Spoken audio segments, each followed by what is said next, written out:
So technically, the cost of this chicken coop was not $0. It was maybe $5 for this little hardware, and the little handle here. Put a handle on that door, and then a latch to lock it. Oh. Okay. We can just leave it because I'm gonna come right back in. You know. I love it. So Renee put a tension rod on it. Is it called a tension rod? Tension spring. Tension spring, I guess. Take 2. Renee put a tension spring on my chicken coop door because I would frequently go in and out of the coop and lock him in. She would lock me in there all the time, even though we have a lock on the inside that you can just put your hand through and put it there. Not all the time. We're over exaggerating.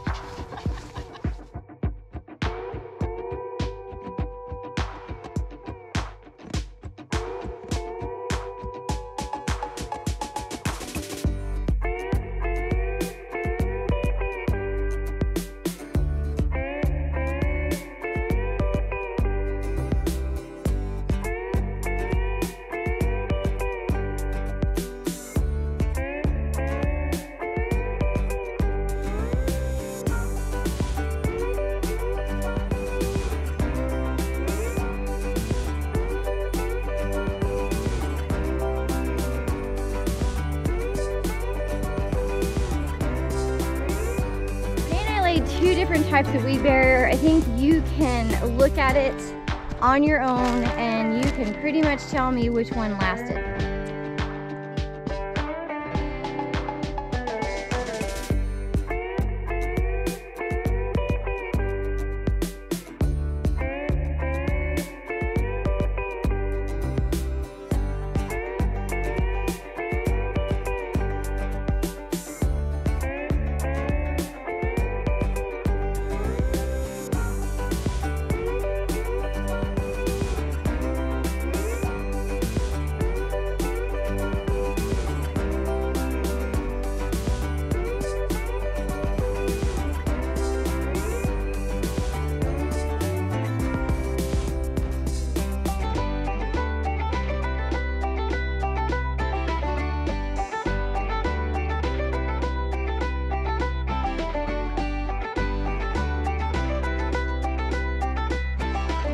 So as far as that weed barrier goes, I have this little saying, you get what you pay for.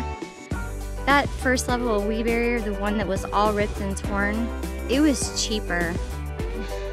Now, looking back, we shouldn't have got the cheaper one. Now I have to do some rework. Renee has this saying, a lazy man works harder. I get that. Am I saying, you get what you pay for?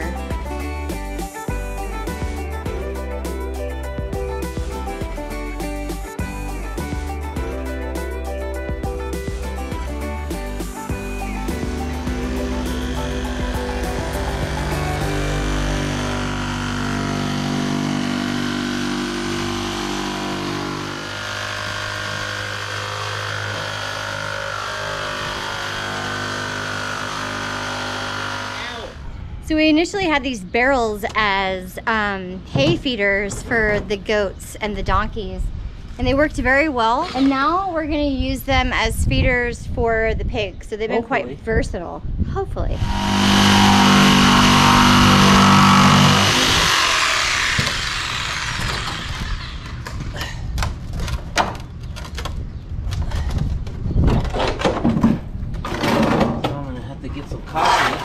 Like you're gonna have to caulk those holes. Yeah, it'll be easy. Yeah, I love that. Okay, I'm gonna go put the horses in.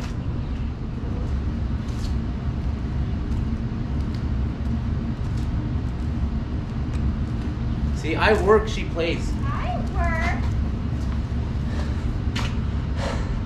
work. Been out here all day, all morning, same as yesterday. Whew.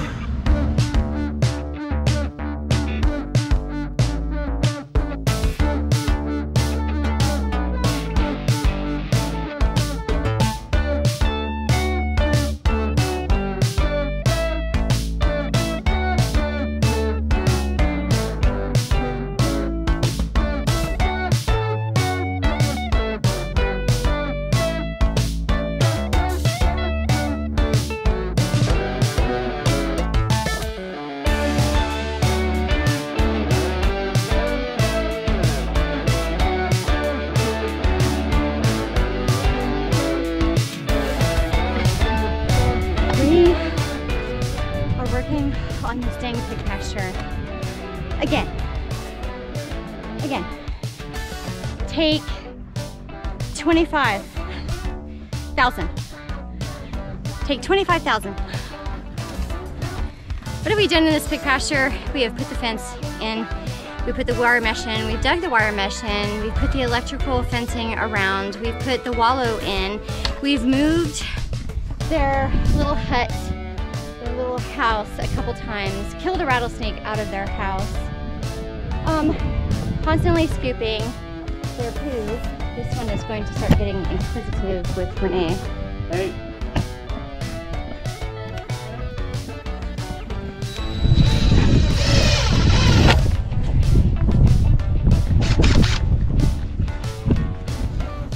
Yes, that is pig poo. I'm getting ready to get rid of it.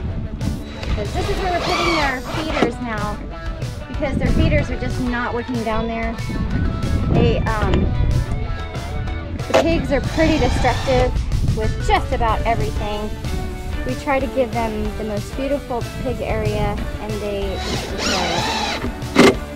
So in an effort to keep their feeder in one place, Renee has anchored it back here and in the front. And this should make it a little bit easier for both of us to get in here and feed them. Yep, we'll show you guys here in a second how this is gonna work. Put the other one over there. Yeah, I'm gonna scoop right now. Just to kind of clean it out for them. They love their mud pig. They love their wallow. So if you guys watch some of our earlier videos, we talk about how farming is a process.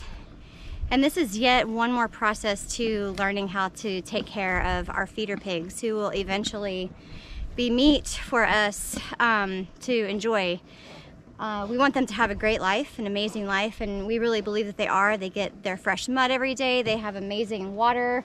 We're building them new feeders. We're experimenting with their food, trying to give them different foods to help them grow bigger and better and healthy, as well as to make their meat very delicious. So probably in a couple months, we're gonna be harvesting our first feeder pig. And you can see like this little piggy, this little piggy is checking it out. So we end up feeding a little bit early today.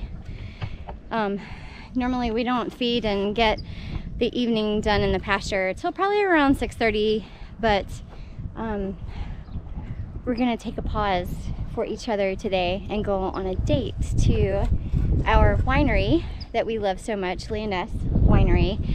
I just want to give a shout out to Eric and Tammy Todd for being such great examples to us. You guys are building a house. Again, I think this is like your fourth house that you guys have built together. But you guys always manage to pause your big projects to go out on your boat and spend time together. And so that just reminds Renee and I, like, we should be doing the same thing. Never-ending chores, never-ending projects around the farm. Any of you guys that are farming or trying to live a self-sustaining life knows that it's never ending. It could be 24/7 if we could go 24/7. But it's so important to pause for yourself, pause for each other. This process doesn't just turn on. It is a learned process. This pig pasture has been a perfect example of it. We thought we were doing the right thing, and then modification after modification after modification, yet another feeding modification. But even though we have this going on, we're gonna pause here in just a bit and we're gonna go spend some time together because that's important. This is important. Obviously our farm's important, but Renee and I are important. So I encourage you guys to do the same thing. Eric and Tammy, those are the two people that gave us that awesome wood. So I just want to give a shout out to you guys. You guys are great role models, and we really appreciate your guys' friendship. So you've anchored it in the front and in the back, right? Yep. But we'll see how long it lasts, because... Yeah. Again, potential modifications.